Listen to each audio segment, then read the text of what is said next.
Theory of interference, Young's का experiment के बाद ये टॉपिक हम लोग लास्ट क्लास में स्टार्ट किए थे और यहीं तक रुक गए थे, है ना। और यहीं तक हम लोग रुके थे। हम लोग बात किए थे करना क्या है इसमें, तो रिजल्टेंट इंटेंसिटी फाइंड करना है, एम्पलीट्यूड फाइंड करना, कंस्ट्रक्टिव डिस्ट्रक्टिव का कंडीशन फाइंड करना। बहुत इंपॉर्टेंट बात है ये जो स्टार्ट हम लोग किए थे, ठीक है। तो आप अगर लास्ट लेक्चर देखें तो उसके बाद ये यहां पर ऐसा है कि ये एक पेरेंट सोर्स था, सिंगल सोर्स, और ये दो स्लीट्स था और ये दोनों स्लीट कोहेरेंट सोर्स जैसा काम कर रहा था, ठीक है। तो यहीं तक हम बात किए थे, ज्यादा नहीं, कि consider a monochromatic source of light emitting waves of wavelength lambda. एक मोनोक्रोमेटिक सोर्स ऑफ लाइट है जो एक वेव्स इमिट कर रहा है जिसका वेवलेंथ लैम्डा है, ठीक है। S1 and S2 are the two slits act as a coherent sources. ये बात आपको मालूम है कि S1 S2 स्लिट्स है और स्लिट्स कोहेरेंट सोर्स के जैसा काम करता है और कोहेरेंट सोर्स का सुपरपोजिशन होता। कोहेरेंट सोर्स का टू टाइप का सुपरपोजिशन होगा, कंस्ट्रक्टिव और डिस्ट्रक्टिव। और उसके बाद कहीं लाइट का इंटेंसिटी मैक्सिमम होगा, कहीं मिनिमम होगा। जहां मैक्सिमम होगा वहां ब्राइटनेस होगा, जहां मिनिमम होगा वहां डार्कनेस होगा। तो इसका फॉर्मूला हम लोग डिराइव करते लाते हैं, फॉर्मूला इसका, ठीक है। तो अगर हम बात करें कि the displacement of two waves, अगर दो वेव्स का हम डिस्प्लेसमेंट लेते हैं, डिस्प्लेसमेंट ऑफ टू वेव्स वो साइन के फॉर्म में होगा, क्योंकि साइनोसॉइडल इक्वेशन है वो 11 में पढ़े थे। तो y1 बराबर लिखते a sine omega T and y2 बराबर करते हैं b sine omega T plus five. ये दो इक्वेशन है, एक y1 बराबर a साइन ओमेगा टी और एक y2 बराबर b sine omega T plus five. आ रही बात समझ में? Where a and b are amplitude, a and b are amplitude, जहां a और b क्या है? एम्पलीट्यूड है। और फाई क्या होगा बताओ? अल्टरनेटिंग करंट पूरा पढ़े, उसमें फाई क्या था? Phi be the phase angle, phase angle of superposition. Phi क्या है? एक फेज एंगल है सुपरपोजिशन का। आ रही बात समझ में? Phi be the phase angle of superposition, मालूम है ना, जिससे लीड और लैग होता था। अल्टरनेटिंग करंट में साइन का इक्वेशन में था ना, पाई बाई 2 से कोई लीड करता था, कोई लैग करता था। यहां जब भी दो वेव का सुपरपोजिशन होगा, दो वेव मिलेगा, तो कुछ तो एंगल होगा। तो एंगल फाई है, फाई एंगल से सुपरपोजिशन हो रहा, जो लीड और लैग कुछ भी होगा। ऐसे प्लस फाई है तो लीड होगा, लैग नहीं होगा। माइनस होता तो लैग होता। तो ये दो इक्वेशन वेव्स का, यहां पर कैपिटल ए लिखते थे हम लोग, याद है? ए साइन ओमेगा टी ऐसा होता था। यहाँ पर ए और बी लिए एम्पलीट्यूड, मतलब ये जो दोनों वेव्स है, इन दोनों वेव्स का इसका एम्पलीट्यूड ए है, इसका एम्पलीट्यूड बी है। इन दोनों वेव्स का एम्पलीट्यूड बी है और दोनों वेव अब पी पॉइंट पर मिलेगा। तो अभी दो वेव्स का इक्वेशन अलग अलग है। तुम लोग सुपरपोजिशन प्रिंसिपल क्या पढ़े थे? देखो, हम लोग पढ़े थे according to the principle of superposition, according to the principle of superposition, ठीक है। सुपरपोजिशन प्रिंसिपल क्या होगा? देखो, द रिजल्टेंट डिस्प्लेसमेंट। अब वो क्या होना? Resultant displacement. तो आपको मालूम है सुपरपोजिशन प्रिंसिपल से रिजल्टेंट डिस्प्लेसमेंट y बराबर क्या होता? y1 प्लस y2, दोनों का सम होता है। तो दोनों को सम करते हैं, देखिए क्या होगा यहाँ। y is equal to y1 का वैल्यू क्या है? a sine omega T plus इसका वैल्यू है b sine omega T plus five. देखो, अब y is equal to a sine omega T plus b sine omega T plus five का मतलब है साइन ए प्लस बी। अब sine A plus B का formula क्या होगा? Sine A into cos B plus cos A into sine B. तो क्या होगा? देखो, sine A plus B, sign A into क्या हो गया? Cos B plus cos A into क्या हो गया? Sign B. ये फॉर्मूला हो गया, समझ रहे बात ना? क्या है? Sine A into cos B plus cos A into sine B. ये फॉर्मूला किसका है? साइन ए प्लस बी का। सिंपल फॉर्मूला है, कुछ ज्यादा कुछ ऐसा फॉर्मूला नहीं है, है ना? दिख रहा ना यहाँ पे? देखो यहाँ, हाँ ठीक है। Sine A plus B omega T plus five, sine A into cos B plus cos A into sine B. Simple formula है। मैथमेटिक्स का यूज हल्का सा हो रहा है, ये वाला लिख देते हैं यहाँ पे, है ना? Sine A into cos B plus cos A into sine B. अब यहाँ ए और बी के प्लेस में ऐसा, अब हम इसको तोड़ देते हैं। A sine omega T plus multiply करते हैं तो B sine omega T into cos five plus B cos omega T into sine five, ये बात हो गया। ठीक है, तोड़ दिए। अब तोड़ने के बाद बताओ y बराबर इसमें से क्या कॉमन दिख रहा है, a sine omega T plus B sine omega T into cos five.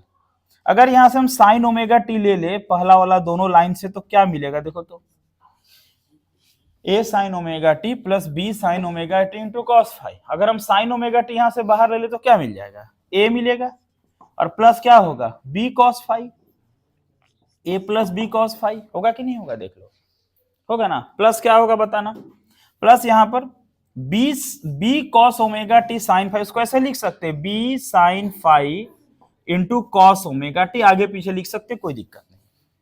ठीक है, आ रहा बात समझ में, क्या बोले फिर से देखो, sine A sine omega T plus B sine omega T into cos five plus क्या हो गया B cos omega T into sine five. हम क्या किए यहां से साइन ओमेगा टी को ले लिए बाहर, क्या बच गया ए बचा प्लस क्या बचा बी कॉस फाइव प्लस क्या हुआ बी साइन फाइव इंटू क्या हो गया कॉस ओमेगा टी। ठीक है, यहां तक कोई दिक्कत है, यहां तक लिखिए क्योंकि जगह चाहिए और अभी बनाने के लिए, नोट करिए। तो एक का angle A sine omega T के साथ कोई एंगल है नहीं, मान लो 0 डिग्री है, और यहाँ पर फाइव एंगल है, तो जब दोनों का सुपर पोजिशन हुआ तो कुछ नया एंगल बनेगा, कुछ नया एंगल बनेगा सुपर पोजिशन होने के बाद। तो करेंगे क्या, यहाँ ध्यान देना, थोड़ा सा ध्यान देना, यहाँ क्या करेंगे है ना, देखो देखो क्या करने वाले हैं। यहां पर हम लोग क्या बात करेंगे कि क्या पुट करेंगे, देखो put a plus B cos phi, देखो यहाँ पे a plus B cos phi, इसको हम लोग बोल देंगे ना r cos थीटा। r is the resultant, a और b का रिजल्टेंट r, a और b का रिजल्टेंट r। ठीक है, थोड़ा मैथमेटिक्स जो टर्म होता है तो थोड़ा बायो वाला स्टूडेंट को ध्यान देना चाहिए, फिर भी उतना कुछ खास मैथमेटिक्स नहीं होना इसमें। तो cos थीटा क्यों लिखें, थीटा एक नया एंगल है, new angle of superposition, theta क्या है न्यू एंगल। अब फिर बोलते हैं B sine phi, B sine phi को कर लेंगे आर साइन थीटा। इक्वेशन कुछ दिए थे, इक्वेशन अभी नहीं दिए थे, तो 1 और 2, ये अरे बात समझ में। देखो अब आर यहां क्या रिप्रेजेंट कर रहा, आर रिप्रेजेंट कर रहा रिजल्टेंट का, क्या करेगा रिजल्टेंट। और थीटा क्या है एंगल ऑफ सुपरपोजिशन, थीटा क्या एंगल ऑफ सुपरपोजिशन। और a प्लस बी, ये a मिलके पूरा कॉस के टर्म में हुआ और ये मिलके साइन के टर्म में हुआ। अब देखो क्या करते हैं, लिखते हैं squaring and adding, squaring and adding equation 1 and 2। बोलो तो 1 और 2 का स्क्वायर करके ऐड करेंगे तो क्या होगा बताना। अगर 1 और 2 को हम स्क्वायर करके ऐड कर दिए तो क्या होगा, देखो ये देखो LHS का क्या होगा a plus B cos phi का स्क्वायर प्लस b क्या होगा साइन फाइव का स्क्वायर बराबर बराबर क्या होगा, देखो r square cos square theta plus क्या होगा r square sine square theta. कोई दिक्कत है इसमें, आ रहा बात समझ में। अब देखिए a प्लस बी का होल स्क्वायर क्या होगा, a प्लस बी का whole square a square plus क्या होगा 2ab cos फाइव प्लस क्या होगा b square cos square phi plus plus plus यहां पर क्या हो जाएगा b स्क्वायर क्या होगा साइन स्क्वायर फाइव। अगर इनमें से r कॉमन ले लें तो क्या होगा बोलना cos स्क्वायर थीटा प्लस क्या होगा साइन स्क्वायर थीटा। बोलिए इसका वैल्यू क्या होता है 1, क्या होता है 1। अब यहां देखो a square plus 2ab cos phi plus B square common ले लेंगे तो क्या होगा बोलना cos स्क्वायर फाइव प्लस क्या होगा साइन स्क्वायर फाइव बराबर आर स्क्वायर, इसका वैल्यू 1 हो गया। अच्छा इसका वैल्यू भी 1 हो जाएगा, तो बताइए आर स्क्वायर बराबर क्या बच गया A square plus B square लिख देते हैं पहले 1 हो गया और प्लस क्या हो गया 2ab cos फाइव। तो r इज इक्वल टू क्या हो गया root under A square plus B square plus 2ab cos five. ये हो गया रिजल्टेंट, ये हो गया रिजल्टेंट एम्पलीट्यूड। क्या हो गया मतलब हम जो अभी करने वाले ना डेरिवेशन, इसमें बहुत सारा फॉर्मूला आने वाला है। लेकिन आपसे अगर जितना जो पूछेगा वही जवाब देना। बहुत बार यही होता है कि दो वेव्स का सुपरपोजिशन किए तो रिजल्टेंट एम्पलीट्यूड डिराइव करो या फाइंड करो 2 नंबर का, यही तक जाके छोड़ देंगे, आगे बढ़ने की जरूरत नहीं, आगे बढ़ने का जरूरत नहीं। इसमें ना पार्ट बाय पार्ट पूछा जाएगा, जो पार्ट पूछा जाएगा वो हमको जवाब देना है। हमारा एक ही डायग्राम से सारा कुछ आने वाला है, ठीक है। लेकिन आपको ये ध्यान में रखना कि क्या हमसे पूछा जा रहा है, एक्चुअल में हमसे क्या क्या पूछा जा रहा है, ये बात ध्यान में रखना। अब देखो तो r बराबर क्या मिल गया बोलो, root under A square plus B square plus 2ab cos phi. अब देखो यहां ध्यान देना, ये हो गया रिजल्टेंट एम्पलीट्यूड। क्या हो गया रिजल्टेंट, दिस इज द, यहां लिख देते हैं इसका मतलब, this is the resultant amplitude, this is the resultant amplitude, resultant amplitude of two waves. दो वेव्स का जो रिजल्टेंट एम्पलीट्यूड है उसका फॉर्मूला निकला r बराबर A square plus B square plus 2ab cos phi, जहां a और b क्या है, एम्पलीट्यूड है। a है एम्पलीट्यूड, b है एम्पलीट्यूड। अरे बात समझ में, a एम्पलीट्यूड है, b एम्पलीट्यूड, क्लियर है बात ना। अब देखो इसके बाद तो एक स्टेप यहां हो गया। अब हम बात करेंगे रिजल्टेंट इंटेंसिटी, रिजल्टेंट इंटेंसिटी। अब अगर आपसे रिजल्टेंट इंटेंसिटी पूछा जाए और पता चला 2 मार्क्स में ही पूछ रहा है, तो फिर ना इस एम्पलीट्यूड वाला पोर्शन को मत दिखाना। जब एक लॉन्ग क्वेश्चन होगा तभी सब साथ में दिखाएंगे। अरे बात समझ में, ठीक है ना। अब देखो होता क्या है, होता यह है कि intensity of wave, intensity of wave, intensity of wave is directly proportional, directly proportional, directly proportional to the square of, directly proportional to the square of, जो इंटेंसिटी है वेव का वो डायरेक्टली प्रोपोर्शनल होगा square of square of amplitude, amplitude का square का directly proportional. मतलब ये हम क्या फॉर्मूला बता रहे हैं, यहां क्या टर्म बता रहे हैं, हम ये बता रहे हैं कि ये बाबू जो इंटेंसिटी है ना, जो इंटेंसिटी है वो डायरेक्टली प्रोपोर्शनल किसका होगा बताओ, इंटेंसिटी डायरेक्टली प्रोपोर्शनल किसका होगा, एम्पलीट्यूड के स्क्वायर। ये याद रखना कि जो इंटेंसिटी है वो डायरेक्टली प्रोपोर्शनल किसका होगा, एम्पलीट्यूड के स्क्वायर का। तो बताओ इसका मतलब है कि जो रिजल्टेंट इंटेंसिटी है, जो रिजल्टेंट इंटेंसिटी होगा, रिजल्टेंट इंटेंसिटी वो डायरेक्टली प्रोपोर्शनल किसका होगा बताओ, किसका डायरेक्टली प्रोपोर्शनल होगा, वो डायरेक्टली प्रोपोर्शनल होगा रिजल्टेंट एम्पलीट्यूड, रिजल्टेंट एम्पलीट्यूड का स्क्वायर। आ रही बात समझ में, जो रिजल्टेंट इंटेंसिटी होगा वो डायरेक्टली प्रोपोर्शनल किसका होगा, रिजल्टेंट एम्पलीट्यूड के स्क्वायर का। तो बताइए आई आर प्रोपोर्शनल आर का स्क्वायर हो जाएगा ना, आई आर प्रोपोर्शनल आर का स्क्वायर। तो बताओ आई आर बराबर क्या हो जाएगा, के आर स्क्वायर, जब भी हटाएंगे कांस्टेंट आएगा, आएगा। अब के आर का वैल्यू कितना है, root under A square plus B square plus 2ab cos phi उसका स्क्वायर, स्क्वायर हट जाएगा रूट तो क्या बच जाएगा, के क्या बच जाएगा, A square plus B square plus क्या बच जाएगा 2ab cos फाई।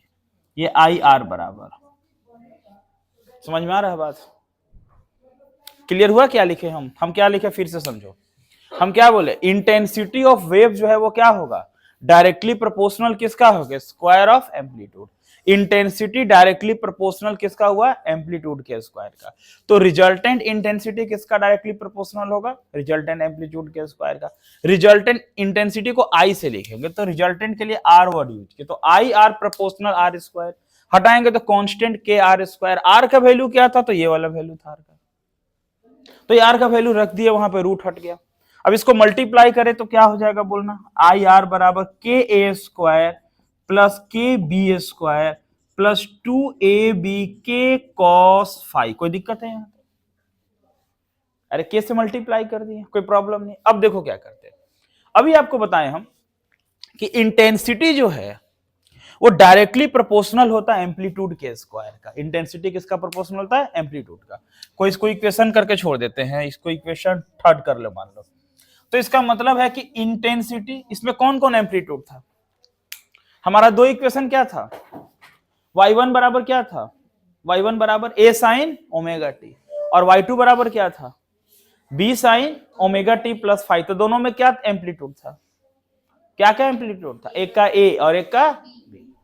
एक का एम्पलीट्यूड a, एक का b। तो इसका मतलब है कि क्या बोलेंगे? Therefore I A proportional A square होगा। आई ए मतलब इंटेंसिटी ए का प्रोपोर्शनल किसका होगा? A square. I B proportional किसका होगा? B square. नहीं होगा? नहीं समझ रहे हैं बात? ये देखिए, इंटेंसिटी किसका प्रोपोर्शनल है बताओ? एम्पलीट्यूड के स्क्वायर का। अच्छा, अगर हम इसको नहीं लिखते तो यही बात बगल में कर ले, बगल में यहाँ पे। तो इंटेंसिटी क्या था? पहला वेव का एम्पलीट्यूड ए था, समझो, पहला वेव का एम्पलीट्यूड, तो उसका इंटेंसिटी क्या होगा? I A proportional A square. दूसरा वेव का इंटेंसिटी क्या था? आई बी प्रोपोर्शनल क्या हो जाएगा? B square. इसका मतलब इंटेंसिटी ए का पहला वाला वेव का, उसका एम्पलीट्यूड का स्क्वायर, ये इंटेंसिटी दूसरे वाले वेव का, उसका एम्पलीट्यूड का स्क्वायर। अगर यही हम निकाल ले तो बोलो आई ए बराबर क्या होगा? आई ए बराबर क्या होगा? के ए स्क्वायर। आई ए बराबर क्या होगा? के ए स्क्वायर। तो बताइए ए स्क्वायर बराबर क्या हो जाएगा? के बराबर क्या होगा? के बराबर निकालना चाहे यहां तो के बराबर क्या हो जाएगा? अगर के बराबर या ए स्क्वायर बराबर निकालो तो क्या होगा? ए स्क्वायर बराबर क्या होगा? आई ए बाई के। नहीं होगा? और तो यहाँ जगह नहीं है, थोड़ा सा हम लोग यही लिखते, यही बात आपको समझा रहे थे, यही लिख देते। देखो तो यहाँ क्या बोल रहे हैं देखना, आई ए प्रोपोर्शनल ए स्क्वायर, तो आई ए बराबर के ए स्क्वायर। आई ए बराबर के ए स्क्वायर, बोलो तो ए स्क्वायर बराबर क्या हो गया? आई ए बाई के। समझ रहे बात? तो ए बराबर क्या हो जाएगा बोलना तो? ए बराबर क्या हो गया? Root under I A by K. कोई प्रॉब्लम है? ये किसका वैल्यू निकला? ए का मिला ना? या आई ए का निकालना चाहो तो आई ए का क्या हो जाएगा? आई ए स्क्वायर बराबर के ए स्क्वायर। यहां हमारा के ए स्क्वायर है, के ए स्क्वायर के बदले हमको क्या रखना? आई ए रख देंगे। और यहां क्या होगा? देखो नीचे जगह नहीं है, हम थोड़ा इतना लिख के बी स्क्वायर। यहां तक समझ में आ रहा? ये कोई प्रॉब्लम नहीं। आई ए बराबर क्या हो गया? के ए स्क्वायर। आई बी बराबर क्या हो गया? के बी स्क्वायर। तो यहाँ के ए स्क्वायर के प्लेस में क्या होगा? आई ए। के बी स्क्वायर के प्लेस में क्या होगा? आई बी होगा ना? आई बी। और यहाँ क्या है? टू ए बी के। ए और बी के प्लेस में रखेंगे वैल्यू, तो यहां से ए निकल जाएगा, यहां से बी भी निकल जाएगा। तो जगह नहीं है नीचे। इधर लिख लिए थे कि नहीं लिखे थे? नहीं लिखे थे तो लिखिए, अभी पूरा लिखिए, तो फिर इस स्टेप में आता आंसर। हो गया इधर?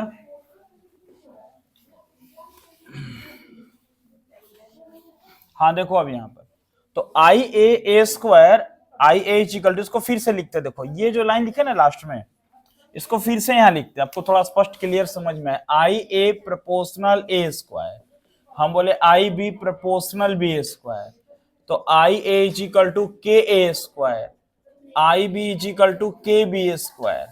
ठीक है? तो देखो यहाँ क्या समझ में आ रहा है कि सर ये आई के ए स्क्वायर था, यहाँ आई ए लिख सकते हैं, के बी स्क्वायर था, वहां आई बी लिख सकते हैं, फिर टू ए बी। अब ए और बी के प्लेस में लिखना, तो मान लो यहां से ए का वैल्यू कितना निकल जाएगा बोलना तो?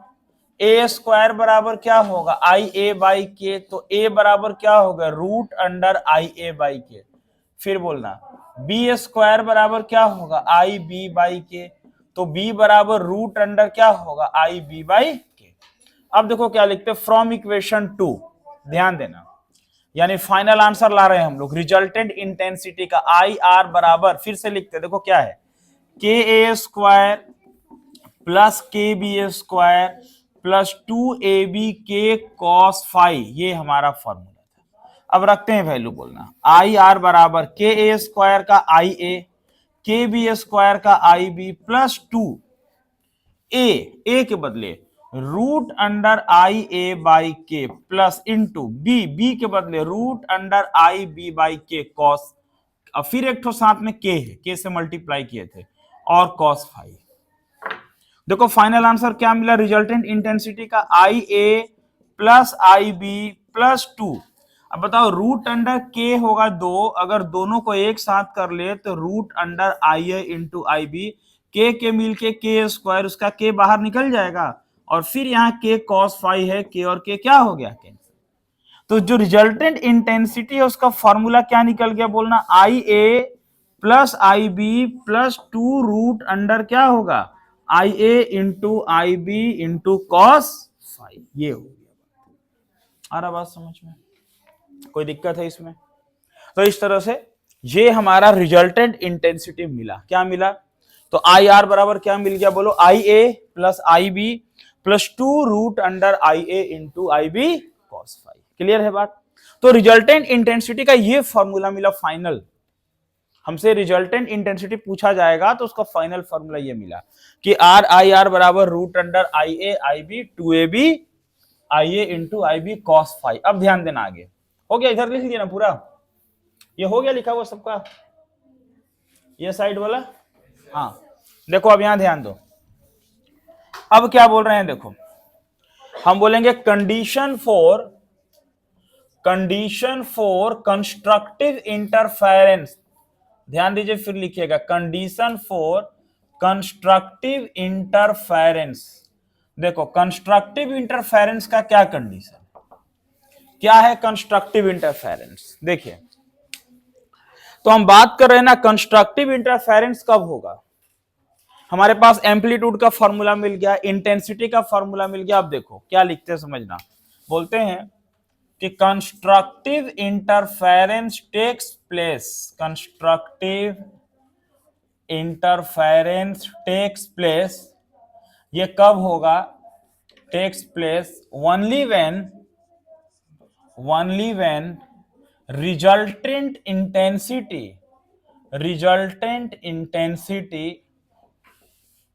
and hence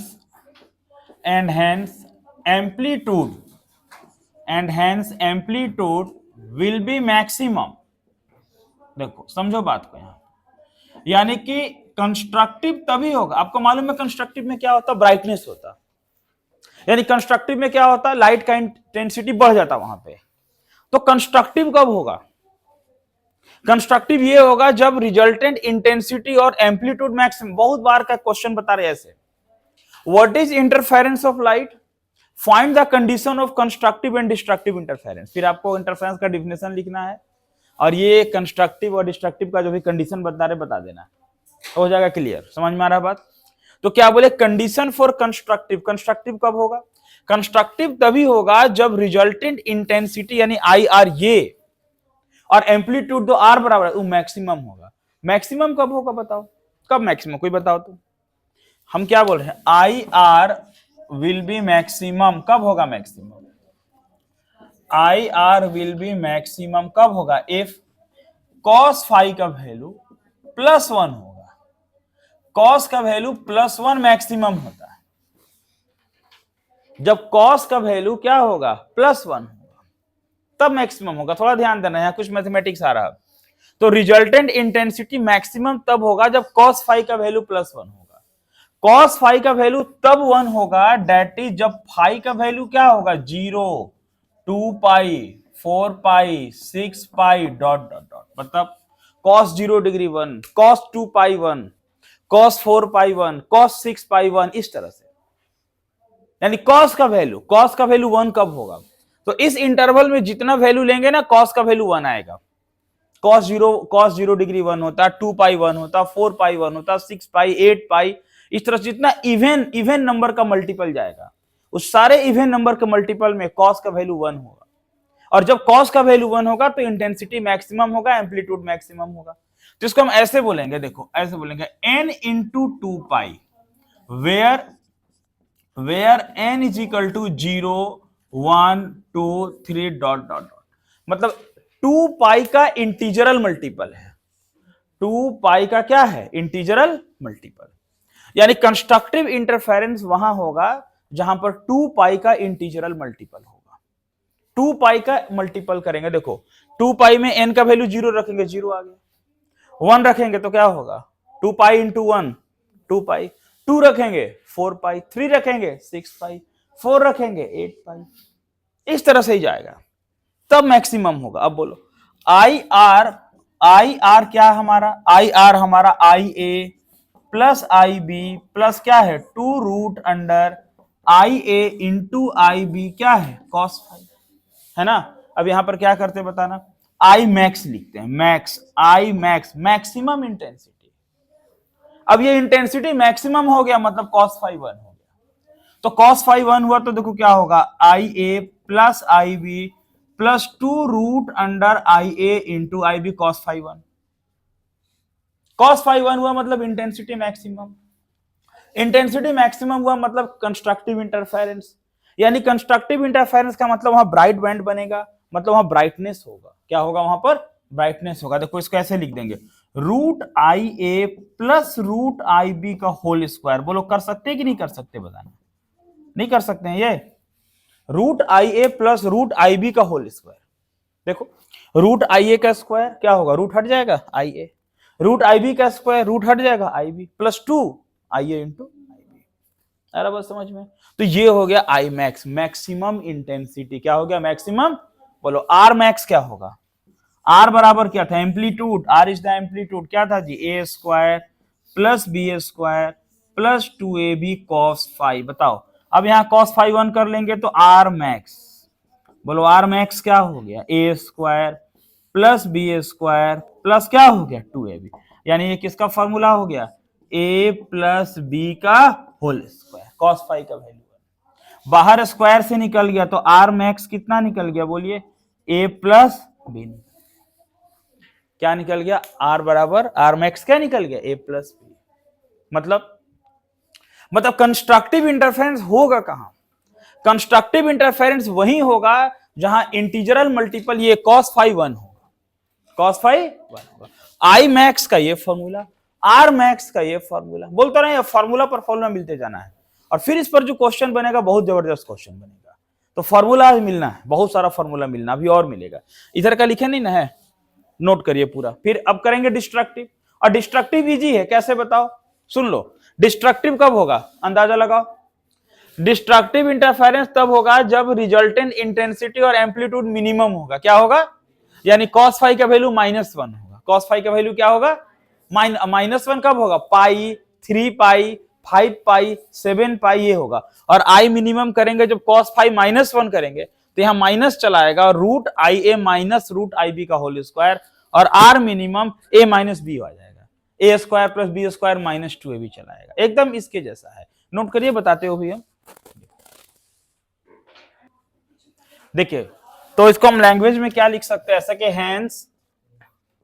hence constructive interference takes place, constructive interference takes place when phase difference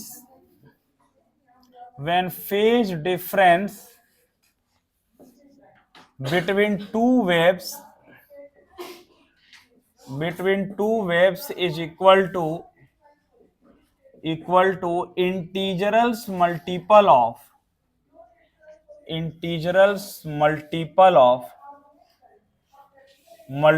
of 2 पाई।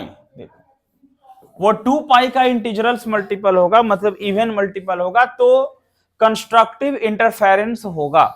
ठीक है, अच्छा अभी हम लोग डिस्ट्रक्टिव करेंगे, लेकिन अगर एक बात बताओ, यहां से हम लोग अगर पाथ डिफरेंस निकालना चाहें तो क्या होगा, कंस्ट्रक्टिव इंटरफेरेंस का हम पाथ डिफरेंस निकालना चाहते हैं। तो देखो इसके पहले वाले क्लास में आपको पाथ डिफरेंस के मतलब बताए थे, बोलो तो पाथ डिफरेंस बराबर क्या होता है, बोलो फॉर्मूला देख के बताओ कॉपी में। पाथ डिफरेंस था lambda by 2 pi into phase difference. क्या था, लेमडा बाई 2 पाई इंटू, देखो लेमडा बाई क्या था 2 पाई इंटू क्या था फेज डिफरेंस। तो पाथ डिफरेंस का मतलब यही था, lambda by 2 pi into phase difference. बोलो lambda by 2 pi, phase difference कितना फेज डिफरेंस, तो देखो n2 पाई मतलब 2n पाई, अरे n2 पाई मतलब 2n पाई हुआ ना, या n इंटू 2 पाई, टू पाई का इंटीजरल्स मल्टीपल था, टू पाई का इंटीजरल्स मल्टीपल, एन का वैल्यू जो रखो 0 1 2 3 4 कुछ भी रखो, इसलिए इंटीजर का मल्टीपल बोल दिए। तो वो है तुम्हारा फेज डिफरेंस, यानी कंस्ट्रक्टिव इंटरफेरेंस का फेज डिफरेंस ये है। और पाथ डिफरेंस अभी निकाल रहे हैं, देखो क्या हुआ, टू पाई कैंसल, तो एन लेमडा, इसका बहुत यूज होता, हम लोग बार बार लिखेंगे ना आगे चल के कि कंस्ट्रक्टिव इंटरफेरेंस का पाथ डिफरेंस क्या है, एन लेमडा। क्या पाथ डिफरेंस, यानी constructive interference takes place when path difference is equal to integral multiple of lambda, ठीक है ना। यानी कि एक और लैंग्वेज क्या होगा कि constructive interference takes place, interference ENCE takes place when path difference is equal to integrals multiple of n lambda, lambda का एन लेमडा मतलब इंटीजरल मल्टीपल्स ऑफ लेमडा, ये हो, ठीक है। इसको नोट करिए, फिर हम डिस्ट्रक्टिव का इसी में बात करते हैं। देखो अब कंडीशन फॉर कंस्ट्रक्टिव इंटरफेरेंस के बाद डिस्ट्रक्टिव का देखिए।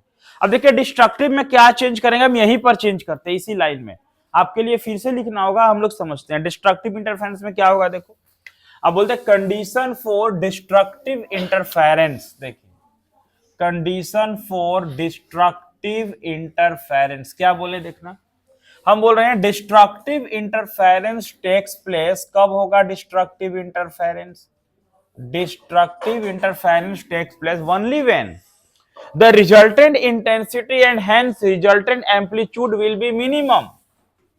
ये तब होगा जब रिजल्टेंट इंटेंसिटी और रिजल्टेंट एम्पलीट्यूड मिनिमम होगा। अब I R will be minimum, ध्यान देना आई आर कब होगा मिनिमम, ये होगा इफ cos फाई बराबर -1, +1 नहीं -1, और -1 तभी होगा जब फाई का वैल्यू क्या होगा, पाई, 3 पाई, 5 पाई, 7 पाई, ऐसे आपको मालूम होना चाहिए cos 180 डिग्री -1 होता, तो ये क्या होगा, ये 2n + 1 पाई का मल्टीपल होगा, ये ऑड मल्टीपल बोलते हैं, सिर्फ ऑड मल्टीपल। कंस्ट्रक्टिव में दोनों था, ऑड इवन दोनों था, इंटीजरल मल्टीपल इसलिए इंटीजर बोले, इवन नहीं होगा वहां, यहां पे ऑड होगा, सिर्फ ऑड होगा। देखो n का प्लेस में 0 रखो तो क्या हुआ, 2 × 0 0 हो गया, 1 पाई, सिर्फ पाई मिला। 2 रखो यहां पे क्या होगा, देखो 1 रखोगे तो क्या होगा, 2 × 2 और एक 3 पाई, 2 रखेंगे तो 5 पाई, 3 रखेंगे तो 7 पाई, देख लो, यानी ऑड मल्टीपल इसको बोलेंगे। n का वैल्यू 0 नहीं रखेंगे, 0 रख सकते हैं, 0 रखेंगे तो पाई आएगा, ठीक है जी, n 0 1 2 3 रखेंगे, ठीक है। ये ऑड मल्टीपल क्या हो गया, ये ऑड मल्टीपल। अब देखो क्या आई आर बराबर इतना, आई मैक्स के बदले आई मीन, ध्यान देना आई मीन में क्या होगा, cos फाई का वैल्यू -1 रखोगे तो यहां माइनस चलाएगा, और जब माइनस चलाएगा तो मिनिमम का वैल्यू में यहां आई ए माइनस आई बी होगा। फिर आर का वैल्यू ये है, आर मैक्स के बदले आई मिनिमम करेंगे, मिनिमम, तो आई मिनिमम ये तुम्हारा cos फाई का वैल्यू -1, यहां माइनस चलाया तो पता चला a - b का होल स्क्वायर, और बाहर निकल गया a - b, तो मिनिमम आ गया a - b।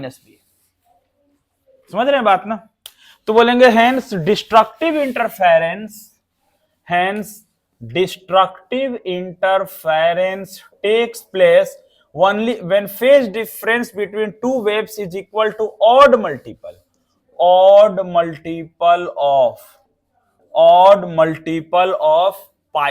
पाई का ऑड मल्टीपल, 2 पाई का नहीं, वहां 2 पाई का था, पाई का ऑड मल्टीपल, ये ऑड मल्टीपल फंक्शन, इसमें जो भी वैल्यू रखोगे ऑड नंबर मिलेगा, तो पाई का ऑड मल्टीपल। अब पाथ डिफरेंस क्या होगा, तो lambda by 2 pi into phase difference, तो देख लीजिए यहां लेमडा बाई 2 पाई इंटू क्या फेज डिफरेंस 2n + 1 पाई, पाई पाई कैंसल, क्या बच गया, यहां बच गया 2n + 1 लेमडा बाई 2। तो पाथ डिफरेंस क्या मिला बताओ, क्या मिला path difference, 2n + 1 lambda by 2, ये मिला पाथ डिफरेंस। तो लास्ट लाइन क्या है कि दैट इज कंस्ट्रक्टिव के बदले डिस्ट्रक्टिव, कि that is destructive interference takes place when path difference is equal to odd multiple of lambda by 2, odd multiple of lambda by 2, वो लेमडा बाई 2 का odd multiple होगा। और वहां था इंटीजरल मल्टीपल्स ऑफ लेमडा, लेमडा का इंटीजरल multiple था, n था, n lambda.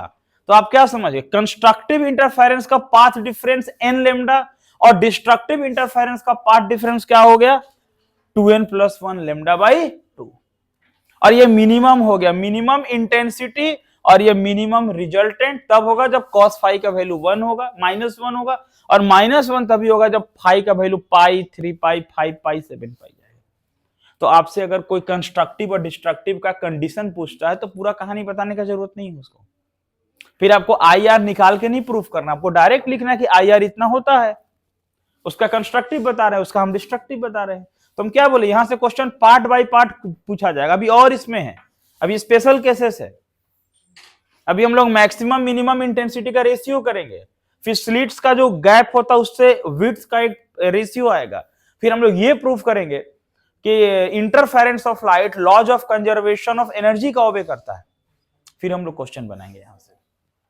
बोलिए 2n कहां -1, 2n + 1 है, नहीं काहे -1 होगा, ये -1 नहीं, ये पाई cos पाई -1 होता है। cos पाई क्या होता है, यहां कहने का मतलब कि n का जगह आप ये सब रखेंगे ना वैल्यू कोई भी, तो ये सब आते जाएगा। देखिए n का वैल्यू 0 रखें तो क्या होगा, 2 × 0 0 + 1 1 पाई, ये मिल गया। n का वैल्यू 1 रखेंगे तो क्या हुआ, 2 × 2 + 1 3 पाई, 2 रखेंगे तो 2 × 4 + 1 5 पाई, इस तरह से वो मल्टीपल है, वहां +1 ही होगा। क्लियर है ना, ऑड मल्टीपल है, मैथ में पढ़े होंगे आप लोग, ट्रिग्नोमेट्री में ऑड मल्टीपल होता है वो, नोट करिए इसको।